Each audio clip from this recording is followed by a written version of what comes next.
तर नमस्कार मंडळी, स्वागत आहे तुमचं पुन्हा एकदा आपल्या यूट्यूब चॅनलवर. तर आज आपण गावी आलेलो आहे अलिबागला.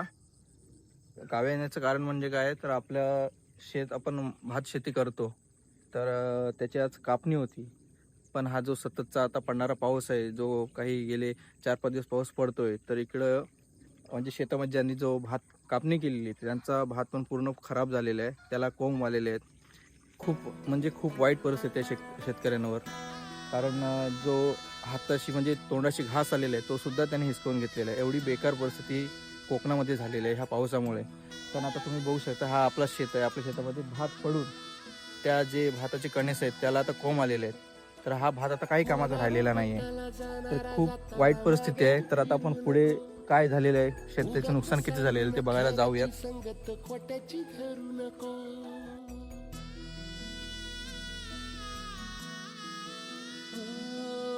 तुम्ही बघू शकता इकडे माझ्या मागे सुद्धा की किती नुकसान झालेलं आहे पावसामुळे. सगळं भात जमीनदोस्त झालेलं आहे, पडून त्याला अंकुर आलेले आहेत. म्हणजे हा भात आता काही कामाचा राहिलेला नाही आहे. पूर्ण शेतात तशी परिस्थिती आणि पूर्ण आमचा जो पूर्ण विभाग आहे सगळीकडे अशीच परिस्थिती झालेली आहे. आणि काही तर भात कापलेला आहे, कापल्यानंतर पाऊस पडलेला आहे, तर त्याला आता अंकुर आलेत. तो पण भात काही कामाचा राहिलेला नाही. बघू शकता इकडे किती नुकसान झालेलं आहे भाताचं.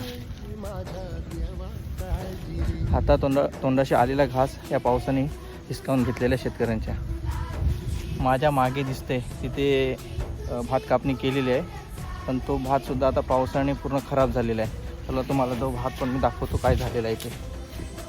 तर बघू शकताय मंडळी की भाताची झालेली अवस्था या अवकाळी पावसामुळे.